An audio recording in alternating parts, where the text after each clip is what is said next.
ಮುಂದೆ ನೋಡಿ ಮಾ, ಮುಂದೆ ನೋಡಿ.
ವೇದಿಕೆ ಮೇಲೆ ಆಸೀನರಾದಂಥ ನಮ್ಮ ಮಹಿಳಾ ವಿಶ್ವವಿದ್ಯಾಲಯದ ಮಾನ್ಯ ಕುಲಪತಿಗಳಾದಂಥ ಪ್ರೊಫೆಸರ್ ತುಳಸಿಮಾಲಾ ಅವರೇ, ನಮ್ಮ ಬಾಲ್ ವಿಕಾಸ್ ಅಕಾಡೆಮಿಯ ಅಧ್ಯಕ್ಷರು ಸಹ ಮಹಿಳಾ ವಿಶ್ವವಿದ್ಯಾಲಯ ಕುಲಸಚಿವರಾದಂಥ ಶಂಕರಗೌಡ ಸೋಮನಾಳ್ ಅವರೇ, ನಮ್ಮ ಮೌಲ್ಯಮಾಪನ ಕುಲಸಚಿವರಾದಂಥ ಚಂದ್ರಶೇಖರ್ ಜಿ ಅವರೇ, ಬಹಳಷ್ಟು ಜನ ಇದ್ದಾರೆ, ಪ್ರೊಫೆಸರ್ ಶಾಂತಾದೇವಿ ಅವರು ಮತ್ತು ಸಿಂಡಿಕೇಟ್ ಮತ್ತು ಅಕಾಡೆಮಿವನ್ನು ಬಹಳಷ್ಟು ಮುಜುಗರವನ್ನು ಬಹಳಷ್ಟು ಏಳು ಬೀಳುಗಳನ್ನು ನೋಡಿ ಈ ಮಟ್ಟಕ್ಕೆ ರಾಜ್ಯದಲ್ಲಿ 7.5 ಕೋಟಿ ಜನಸಂಖ್ಯೆ ಇರುವಂಥ ಕರ್ನಾಟಕ ರಾಜ್ಯದಲ್ಲಿ ಒಬ್ಬಳು ಮಹಿಳೆ ಮಂತ್ರಿಯಾಗಿದ್ದೀನಿ ಅಂತಂದ್ರೆ ಸ್ವಲ್ಪ ಏನೋ ನಾನು ಫೆಮಿನಿಸ್ಟ್ ಅಂತ ಹೇಳ್ತಾರೆ. ಹೌದು, ನಾನು ಭಾಳ ಅಭಿಮಾನದಿಂದ ಹೇಳ್ತೀನಿ, ಎಸ್ ಐ ಆಮ್ ಫೆಮಿನಿಸ್ಟ್. ಯಾಕಂತಂದರೆ ಒಬ್ಬ ಮಹಿಳೆ ಅಂತ ಅಂದ ತಕ್ಷಣವೇ ನೀವಿಲ್ಲಿ ಕೂತ್ಕೊಂಡಂಥ ಎಲ್ಲ ನನ್ನ ಅಣ್ಣ ತಮ್ಮಂದರು ನನ್ನ ಮೇಲೆ ಕೋಪಿಸ್ಕೋಬೇಡಿ. ಯಾಕಂತಂದರೆ ನೀವು 100 ಮೀಟ್ರ್ ಓಡಿದ್ರೆ ನಿಮಗೆ ಗೋಲ್ಡ್ ಮೆಡಲ್ ಕೊಡ್ತಾರೆ, ಆದರೆ ಅದೇ ಮಹಿಳೆ 1000 ಮೀಟ್ರ್ ಓಡಿದ್ರು ನಮಗೆ ಗೋಲ್ಡ್ ಮೆಡಲ್ ಯಾಕೆ ಕೊಡಬೇಕು ಅಂತ ವಿಚಾರ ಮಾಡುವಂಥ ವಿಚಾರವಂತರು ಇನ್ನೂ ನಮ್ಮ ಸಮಾಜದಲ್ಲಿದ್ದಾರೆ ಅಂತ ಬಹಳಷ್ಟು ದುರಾದೃಷ್ಟಕರವಾಗಿ ನಾನು ಹೇಳಲಿಕ್ಕೆ. ಅಂದ ತಕ್ಷಣ ಬರೀ ತೊಟ್ಲವನ್ನು ತೂಗ್ಲಿಕ್ಕೆ ಅಡುಗೆ ಮನೆಗೆ ಸೀಮಿತ ಅನ್ನೋದಿತ್ತು, ಆದರೆ ಇವತ್ತು ಹಾಗಿಲ್ಲ. ಹೆಣ್ಣು ಮಗ ಹುಟ್ಟಿದ್ರು ಕೂಡ ಅಷ್ಟೇ ಸಂಭ್ರಮ ಸಂತೋಷ ಪಡ್ತಾರೆ, ಗಂಡು ಮಗ ಹುಟ್ಟಿದ್ರು ಕೂಡ ಅಷ್ಟೇ ಸಂತೋಷ ಸಂಭ್ರಮ. ಹೊಡಿಬೇಕು, ಒಮ್ಮೊಮ್ಮೆ ನನಗೆ ಹಿಟ್ ವಿಕೆಟ್ ಮಾಡಿಬಿಡ್ತಾರೆ. ನಾನು ಹೇಳೋ ಚಿಂತನೆ ಏನು ಅಂತಂದರೆ, ಮಕ್ಕಳೇ, 16,100 ಜೀವರಾಶಿನೋ 16,000 ಜೀವರಾಶಿನೋ ನಂಗೆ ಗೊತ್ತಿಲ್ಲ, ನಾನಂತರೂ ನಿಮ್ಮಷ್ಟು ಕಲ್ತಿಲ್ಲ. ಇಷ್ಟೊಂದು ಜೀವರಾಶಿಯಲ್ಲಿ ಮನುಷ್ಯ ಆಗಿ ಹುಟ್ಟಿದ್ದೇ ಬಹಳಷ್ಟು ದೊಡ್ಡ ಪುಣ್ಯ. ನಮಗೆ ಬಹಳಷ್ಟು ದೊಡ್ಡ ಪುಣ್ಯ ಮಾಡಿ ಬಂದಿದ್ದೀವಿ.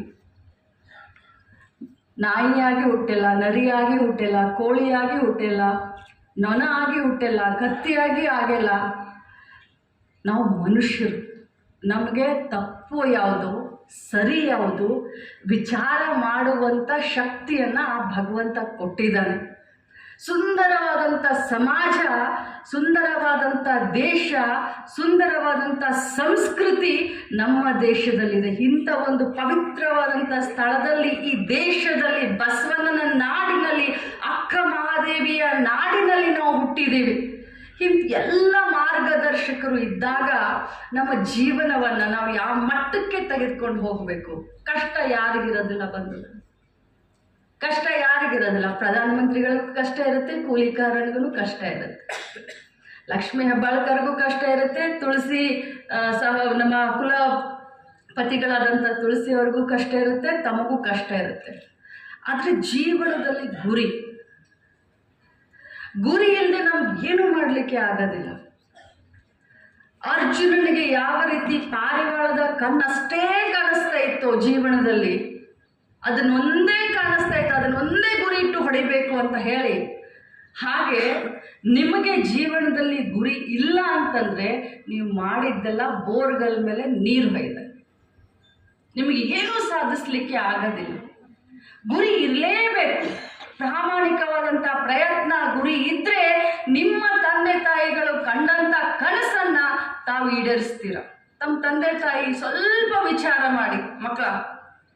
ನಾನದ ಒಂದು ಇದನ್ನ ಹೇಳಲಿಕ್ಕೆ ಬಯಸ್ತೇನೆ. ನಾನು ಹೇಳ್ಬೋದ್ರ ನನ್ನ ಮಕ್ಕಳಿಗೆ ಏಜು ಇನ್ನು 80 ವರ್ಷಕ್ಕೆ ತಮ್ಮ ಭವಿಷ್ಯಕ್ಕೆ 6 ತಿಂಗಳಿಗೆ ಆ ಇರುವೆ ಊಟ ಶೇಖರಣೆ ಮಾಡಿಟ್ಕೊಳ್ಳುತ್ತೆ. 80 ವರ್ಷ ಈ ನಾಡಿನಲ್ಲಿ ತಮ್ಮ ಜೀವನವನ್ನು ಯಾವ ಮಟ್ಟಕ್ಕೆ ರೂಪಿಸ್ಕೊಳ್ಬೇಕು ಅನ್ನೋದು ತಮ್ಮ ಪರಿಕಲ್ಪನೆ ಇರಬೇಕಾ ಬೇಡ? ಇರಬೇಕಾ ಬೇಡ? ಹೇಳಿ.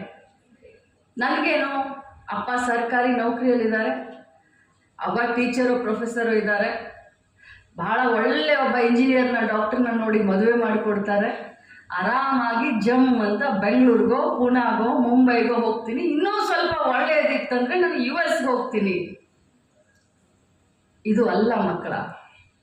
ನೀವು ಈ ರೀತಿ ಭಾವನೆಯನ್ನ ತಾವೇನಾದ್ರೂ ತಮ್ಮ ಮನಸ್ಸಿನಲ್ಲಿ ತಂದ್ಕೊಂಡ್ರೆ ಇನ್ನು 5 ವರ್ಷಕ್ಕೆ ತಮ್ಮ ಹೊಟ್ಟೆಯಿಂದ ಹುಟ್ಟುವಂಥ ಮಕ್ಕಳಿಗೆ ಏನು ಪಾಠ ಕಲಿಸ್ಕೊಡ್ತೀರ? ಅವ್ರಿಗೇನು ಜೀವನದ ಅಭ್ಯಾಸವನ್ನ ಹೇಳ್ತೀರಾ? ಗುರಿ ಇಟ್ಕೊಳ್ಳಿ. ಜೀವನದಲ್ಲಿ ಹೋರಾಟ ಬಹಳ ಮುಖ್ಯ. ಹೋರಾಟ ಅಂತಂದ್ರೆ ಕೈಯಲ್ಲಿ ಕಡಗ ಕತ್ತಿ ಇಟ್ಕೊಂಡು ಹೋರಾಟ ಮಾಡೋದಲ್ಲ.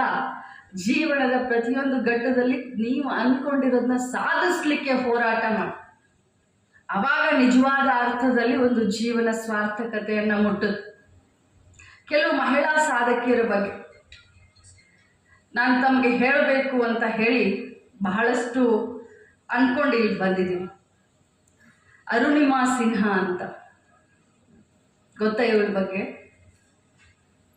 ಗೊತ್ತಾ ಮಕ್ಕಳ? ಅರುಣಿಮಾ ಸಿನ್ಹಾ 2013ರಲ್ಲಿ ಮೌಂಟ್ ಎವರೆಸ್ಟ್ ಅನ್ನ ಏರಿದ ಪ್ರಥಮ ಅಂಗವಿಕಲ ಮಹಿಳೆ, ಮೊದಲ ಅಂಗವಿಕಲ ಮಹಿಳೆ. 2 ಕಿಲೋಮೀಟರ್ ನಡೆಯೋಕ್ಕಾಗಲ್ಲ ನಮಗೆ, 2 ಕಿಲೋಮೀಟರ್ ನಡೆಯೋಕ್ಕಾಗೋದಿಲ್ಲ. ಅಂಥದ್ರಲ್ಲಿ ಅರುಣಿಮಾ ಸಿನ್ಹಾ 2013ರಲ್ಲಿ ಮೌಂಟ್ ಎವರೆಸ್ಟ್ ಅನ್ನ ಎತ್ತಿದ್ರು.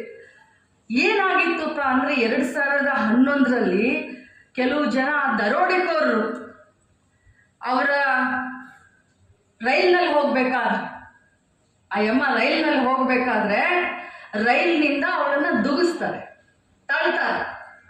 ಅದರ ಪರಿಣಾಮ ಎಡಗಾಲ್ ಮೊಣಕಾಲ್ ಕೆಳಗಡೆ ಅವಳನ್ನ ಕಂಪ್ಲೀಟ್ ಆಗಿ ಅವಳ ಕಾಲನ್ನ ಕತ್ತರಿಸ್ಬೇಕಾಗತ್ತೆ. ಅವಳು ಮಾಡದೇ ಇರುವಂತ ತಪ್ಪಿಗೆ ದರೋಡೆಕೋರರು ರೈಲ್ನಲ್ಲಿ, ಅವಳು ಚೆನ್ನಾಗೇ ಇದ್ಲು, ಸಬತ್ತಾಗೇ ಇದ್ಲು, ಆದ್ರೆ ರೈಲ್ನಲ್ಲಿ ಕಳ್ಳರು ಹೀಗೆ ಮಾಡಿದಾಗ ಅವಳ ಕಾಲನ್ನ ಕತ್ತರಿಸಿ, ಅಂತ ಸಂದರ್ಭದಲ್ಲಿ ಆ ಒಂದು ಮಹಿಳೆ ಇನ್ನು ಚಿಕಿತ್ಸೆಯನ್ನ ಪಡಿತಾ ಇರುವಂತ ಸಂದರ್ಭದಲ್ಲಿ ಅವಳು ಎಂತ ಗುರಿಯನ್ನ ನೀವು ಅರ್ಥ ಮಾಡ್ಕೊಳ್ಳಿ. ಅವಳು ಕಾಲಿಲ್ಲ, ಒಂದು ಕಾಲಿಲ್ಲ, ಇನ್ನು ಚಿಕಿತ್ಸೆ ನಡೀತಾ ಇದೆ, ಇನ್ನು ಗುಣಮುಖ ಆಗಿಲ್ಲ. ಆ ಟೈಮಲ್ಲಿ ಆ ಬೆಡ್ ಮೇಲೆ ಅವಳು ಹೇಳ್ತಾಳೆ ನನ್ನ ಕಾಲಿಲ್ದಿದ್ರು ಪರವಾಗಿಲ್ಲ, ಮೌಂಟ್ ಎವರೆಸ್ಟ್ ಅನ್ನು ಎತ್ತೀನಿ ಅಂತ. ಅಂದ್ರೆ ಆ ಕನಸು, ಆ ಭಾವನೆಯನ್ನು ನಾವು ಇವತ್ತು ಅರ್ಥ ಮಾಡ್ಕೊಳ್ಬೇಕು. ಅದು ಸಾಧ್ಯನಾ ಅಥವಾ ಅಸಾಧ್ಯನಾ? ಆದ್ರೆ ಅದನ್ನ ಸಾಧಿಸಿ ತೋರಿಸಿದ್ರು. ಅದಕ್ಕೆ ನಾನು ಹೇಳೋದು, ಮಹಿಳೆ ಅಂದ್ರೆ ಸಾಧನೆ, ಸಾಧನೆ ಅಂತಂದ್ರೆ ಮಹಿಳೆ. ಅಲ್ಲಿ ಮೌಂಟ್ ಎವರೆಸ್ಟ್ ಮೇಲೆ ನಮ್ಮ ಭಾರತ ದೇಶದ ಧ್ವಜವನ್ನ ಹಾರಿಸಿ ಅವಳು ತನ್ನ ಗುರಿಯನ್ನ ಮುಟ್ಟಿದ್ಲು. ಅದೇ ರೀತಿ ಸುಪ್ರಿಯಾ ರಾಯ್ 13ನೇ ವಯಸ್ಸಿಗೆ ಇವರು ಬಹಳಷ್ಟು ಎಲೆಮರೆ ಕಾಯಿ ಥರ ಇದ್ದಾರೆ. ಅದಕ್ಕೆ ವಿಶೇಷವಾಗಿ ಎಲ್ಲರೂ ಹೇಳಿರೋ ಹಾಗೆ ಸುಧಾಮೂರ್ತಿ ಮೇಡಮ್ ಅವ್ರ ಬಗ್ಗೆ ಹೇಳ್ಬೋದು, ಕಿರಣ್ ಮುಜುಮ್ದಾರ್ ಬಗ್ಗೆ ಹೇಳ್ಬೋದು. ಬಟ್ ಇವ್ರು ಇದಾರಲ್ಲ, ಇವ್ರ ಸಾಧನೆ ನಮಗೆ ಬಹಳ ಪ್ರೇರಣೆ. ಸುಧಾಮೂರ್ತಿಯವರು, ಕಿರಣ್ ಮುಜುಮ್ದಾರ್ ಅವರು ಎತ್ತರದಲ್ಲಿದ್ದಾರೆ, ಬಟ್ ಇವ್ರು ಸಂಘರ್ಷ ಮಾಡಿ ಇಲ್ಲಿ ಬಂದಿದ್ದಾರೆ. ಅದಕ್ಕೆ ಹೇಳಲಿಕ್ಕೆ ಬಯಸ್ತೇನೆ, ಇದು ಒಂದೇ ಕೇಳಿ. ಸುಪ್ರಿಯಾ ರಾಯ್ 13ನೇ ವಯಸ್ಸಿಗೆ ಮದುವೆಯಾಗಿ, ನಾನು ಯಾವ ವಯಸ್ಸಿನಲ್ಲಿ ಮದುವೆ ಆದೆ ಅಂತಂದ್ರೆ ಈಗಲೇ ಕೇಸ್ ಹಾಕ್ಬಿಡ್ತಾರೆ, ಮೊದಲೇ ನನ್ನ ಮಹಿಳಾ ಮಕ್ಕಳ ಕಲ್ಯಾಣ ಇಲಾಖೆ, ಅದೇ ದೊಡ್ಡ ಹೆಡ್ಲೈನ್ ಆಗಿಬಿಡುತ್ತೆ. 13ನೇ ವಯಸ್ಸಿಗೆ ಸುಪ್ರಿಯಾ ರಾಯ್ ಅವರು ಮದುವೆಯಾಗಿ 10ನೇ ತರಗತಿ ಪರೀಕ್ಷೆ ಬರೆದಾಗ ತೊಡೆ ಮೇಲೆ ಕೂಸಿತ್ತು, ತೊಡೆ ಮೇಲೆ ಕೂಸಿತ್ತು. ಇವತ್ತು 80 ಕೋಟಿ ರೂಪಾಯಿಯ ವಾರ್ಷಿಕ ಲಾಭ ಮಾಡುವಂತ ಕ್ವೀನ್ಸ್ ಬೇಕರಿಯನ್ನ ವೆಸ್ಟ್ ಬೆಂಗಾಲ್ದಲ್ಲಿ ನಡೆಸ್ತಾರೆ. ಒಂದು ವರ್ಷಕ್ಕೆ ಅವ್ರ ಲಾಭ 80 ಕೋಟಿ.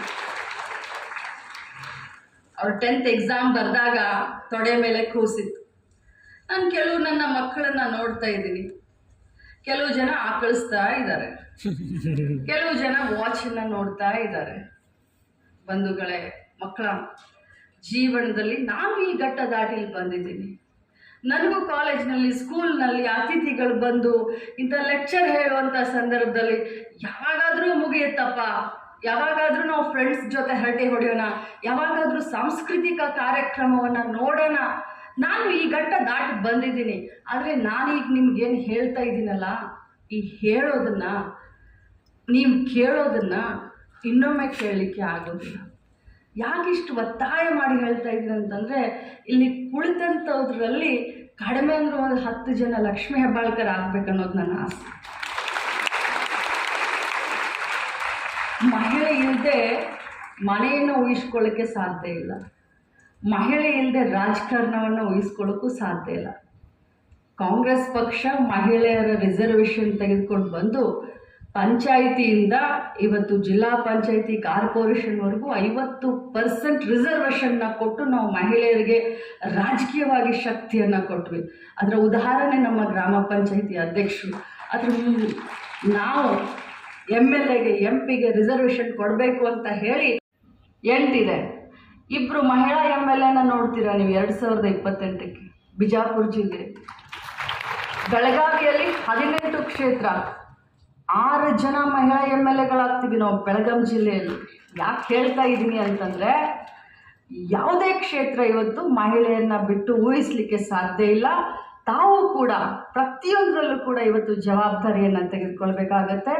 ನಾನು ಬಂದಂಥ ಉದ್ದೇಶ ತಕ್ಕ ಮಟ್ಟಿಗೆ ನನ್ನ ಒಂದು ಮನಸ್ಸಿನ ಒಂದು ಭಾವನೆಯನ್ನು ತಮ್ಮಲ್ಲಿ ನಾನು ವ್ಯಕ್ತಪಡಿಸಿದ್ದೀನಿ.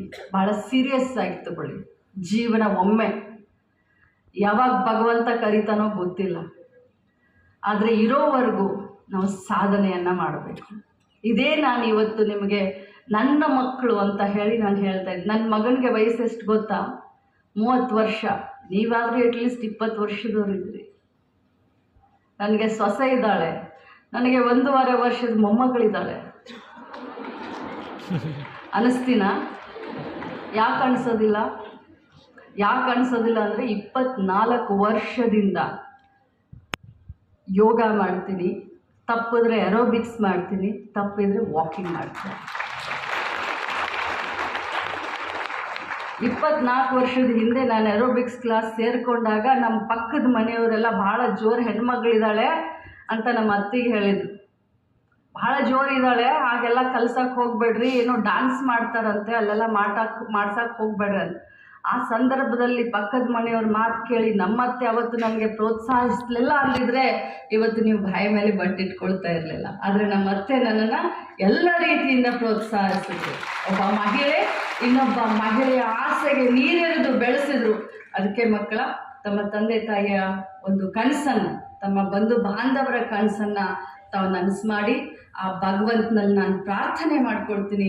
ತಮ್ಮ ಉಜ್ವಲ ಭವಿಷ್ಯಕ್ಕೆ ನಾನು ಆ ಭಗವಂತನಲ್ಲಿ ಪ್ರಾರ್ಥನೆ ಮಾಡ್ಕೊಳ್ತೀನಿ. ಮತ್ತು ಈ ನಮ್ಮ ಏನು ಎಂಟೈರ್ ಟೀಮು ಭಾಳ ಮಂತ್ರ ಮುಗ್ಧ ಆಗುವಂಥ ವಾತಾವರಣವನ್ನು ಇಲ್ಲಿ ಸೃಷ್ಟಿ ಮಾಡಿದ್ದಾರೆ. ನಾನು ಫ್ಯಾಕಲ್ಟಿ ಇರ್ಬೋದು, ಕುಲಪತಿಯವರು ಇರ್ಬೋದು, ಕುಲಸಚಿವರು ಇರ್ಬೋದು, ಎಲ್ಲರೂ ಬಹಳ ಚೆನ್ನಾಗಿ ಭಾಷಣ ಕೇಳ್ತಾ ಇದ್ರು ಒಂದು ಕಡೆಯಿಂದ. ಪ್ರತಿಯೊಬ್ಬರಿಗೂ ಕೂಡ ಈ ಒಂದು ಹೆಣ್ಣುತನವನ್ನು, ಏನೋ ಒಂದು ಮಹಿಳಾ ಗೀತೆಯನ್ನು ನಾವು ಕೇಳಿದ್ವಿ.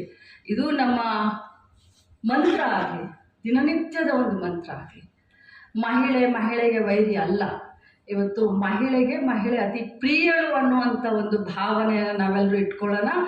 ಜಾತಿ ಯಾವತ್ತು ಮಾಡೋದು ಬೇಡ, ಜಾತಿ ಒಂದು ತರಬೇಡಿ, ನಾವೆಲ್ಲರೂ ಒಂದೇ. ನಾನು ಮುಂಚೆನೇ ಹೇಳಿದ ಹಾಗೆ ಎಷ್ಟು ದಿನ ಬದುಕ್ತೀವಿ ಹೇಳೋ ಗೊತ್ತಿಲ್ಲ, ಆದರೆ ನಾವೆಲ್ಲರೂ ಒಂದೇ. ಧರ್ಮ, ಜಾತಿ, ಕುಲ ಇವ್ಯಾವೂ ಬೇಡ, ನಾವೆಲ್ಲರೂ ಒಂದೇ ಅಂತ ಹೇಳ್ಕೊಂಡು ಮಾನವ ಜಾತಿಗೆ ಜಯವಾಗಲಿ, ಮಾನವ ಧರ್ಮಕ್ಕೆ ಜಯವಾಗಲಿ ಅನ್ನೋಂಥ ಒಂದು ಭಾವನೆಯನ್ನು ಇಟ್ಕೊಂಡು ತಾವು ಜೀವನದಲ್ಲಿ ಯಶಸ್ಸನ್ನು ಕಾಣ್ರಿ ಅಂತ ಹೇಳಿ ಈ ಒಂದು ಕಾರ್ಯಕ್ರಮಕ್ಕೆ ಅತ್ಯಂತ ಪ್ರೀತಿಯಿಂದ ಬಂದಿದ್ದೀನಿ. ನನ್ನನ್ನು ಅತ್ಯಂತ ಪ್ರೀತಿಯಿಂದ ಕೂಡ ತಾವು ಬರಮಾಡಿಕೊಂಡಿದ್ದೀರಿ. ತಮ್ಮೆಲ್ಲರಿಗೂ ಶುಭಾಶಯಗಳನ್ನ ತಿಳಿಸಿ ನನ್ನ ಮಾತನ್ನು ಮುಗಿಸ್ತೀನಿ. ಎಲ್ಲರಿಗೂ ಒಳ್ಳೆಯದಾಗಲಿ.